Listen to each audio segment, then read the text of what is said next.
नमस्कार मंडळी, welcome back to my channel Gapshap branded. चला तर पाहूया श्री रामचरितमानस या पुस्तकाचा पुढचा भाग. जानकी आपल्या प्रिय कुटुंबियांना योग्य प्रकारे भेटली.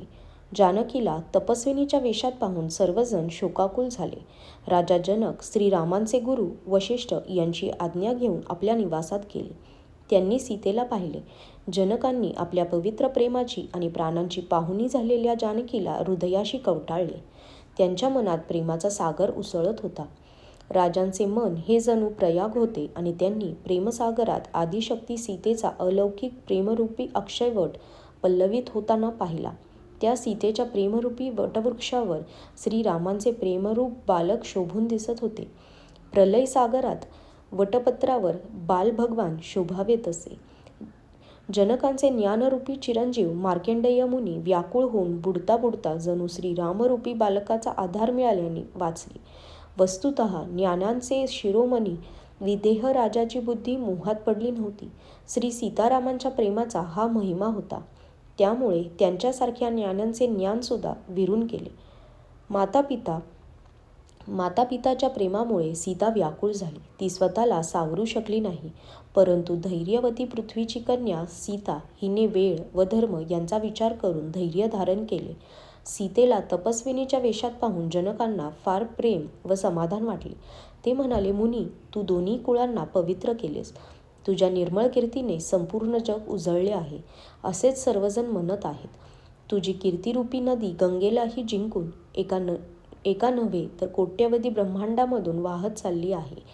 गंगेने पृथ्वीवर हरिद्वार, प्रयागराज आणि गंगासागर यांना महान तीर्थे बनविली.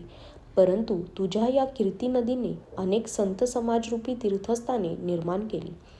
जनकांनी प्रेमाने खरीखुरी वाणी उच्चारली, परंतु आपले मोठेपण ऐकून सीता जणू संकोचात बुडून गेली.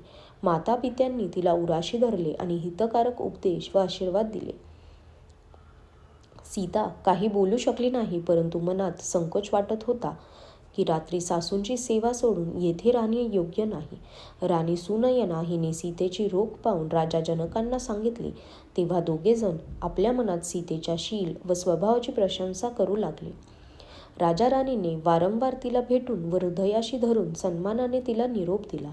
चतुर राणीने सवडीने राजांना सुंदर वाणीने भरताच्या दशेचे वर्णन करून सांगितले. सोन्याला सुगंध असावा तसेच तशी चंद्रमयाचे सार असलेल्या अमृतासमान भरताची वागणूक ऐकून राजा जनकांनी प्रेम विव्हळ होऊन प्रेमाश्रूंनी भरलेले नेत्र मिटून घेतले. जणू ते भरताच्या प्रेमामध्ये ध्यानस्थ झाले. त्यांचे शरीर पुलकित झाले आणि आनंदित होऊन ते भरताच्या सुंदर कीर्तीची प्रशंसा करू लागले. ते म्हणाले, हे सुमुखी, हे सुनयने, लक्षात ठेव, भरताची कथा संसार बंधनातून मुक्त करणारी आहे. धर्म, राजनीती आणि ब्रह्मविचार या तिन्ही विषयांमध्ये माझ्या बुद्धीप्रमाणे मला कमी जास्त गती आहे. ती माझी बुद्धी भरताच्या महिम्याचे वर्णन काय करणार? चुकूनही माझी बुद्धी त्याच्या सावलीला सुद्धा स्पर्श करू शकत नाही. ब्रह्मदेव, गणेश, शेष, महादेव, सरस्वती, कवी, ज्ञानी, पंडित आणि बुद्धिमान या सर्वांना भरताचे चरित्र, कीर्ती, कृती, धर्म, शील, गुण, निर्मल ऐश्वर्य हे गुण समजून घेण्याने आणि ऐकण्याने सुख देणारे आहेत आणि पावित्र्यामध्ये गंगेला आणि माधुर्यामध्ये अमृतालाही मागे टाकणारे आहेत. भरत अनंत गुणसंपन्न आणि उपमारहित पुरुष आहे. भरतासारखा भरतच आहे असे समज. सुमेरू पर्वताला तराजूत तोलता येईल काय, म्हणून त्याला कुणा पुरुषाची उपमा देताना कवींची बुद्धीही संकोच पावते. हे सुंदरी, भरताचा महिमा वर्णन करणे हे जलरहित पृथ्वीवर माशाने चालण्यासारखे सर्वांना अगम्य आहे. हे राणी, भरताचा अपार महिमा फक्त श्री रामचंद्रच जाणतात, परंतु ते सुद्धा त्याचे वर्णन करू शकत नाहीत. अशा प्रकारे भरताच्या प्रभावाचे वर्णन प्रेमाने करून मग पत्नीच्या मनातील इच्छा पाहून राजे म्हणाले, लक्ष्मणाने परत जावे व भरताने वनात जावे यामध्ये सर्वांचे भले आहे आणि हेच सर्वांच्या मनात आहे. परंतु हे देवी, भरत व श्रीराम यांचे प्रेम, परस्पर विश्वास हे बुद्धी व विचारांच्या पलीकडेच आहे. जरी श्रीराम हे समतेची परिसीमा आहेत, तरी भरत हा प्रेम आणि ममता यांची परसीमा आहे.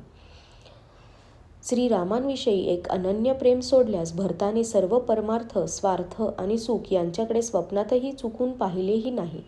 श्रीरामांच्या चरणीचे हे प्रेम हेच याचे साधन आहे आणि हीच त्याची सिद्धी आहे. मला भरताचा फक्त हाच एक सिद्धांत वाटतो. राजांनी प्रेमाने सद्गतीत होऊन म्हटले की भरत हा चुकूनही श्रीरामांची आज्ञा टाळण्याचे मनात आणणार नाही, म्हणून प्रेमवश होऊन चिंता करू नये. श्रीराम आणि भरत यांच्या गुणांची प्रेमाने चर्चा करता करता पती पत्नींची रात्र क्षणाप्रमाणे सरून गेली. प्रातःकाली दोन्ही राजसमाज जागे झाले आणि स्नान करून देवपूजा करू लागले. श्री रघुनाथ स्नान करून गुरु वशिष्ठांच्या जवळ गेले आणि त्यांच्या चरणांना वंदन करून व त्यांचा कल पाहून म्हणाले, हे गुरुवर्य, भरत, अयोध्यावासी व माता हे सर्वजण शोकाने व्याकुळ आणि वनवासामुळे दुःखी आहेत.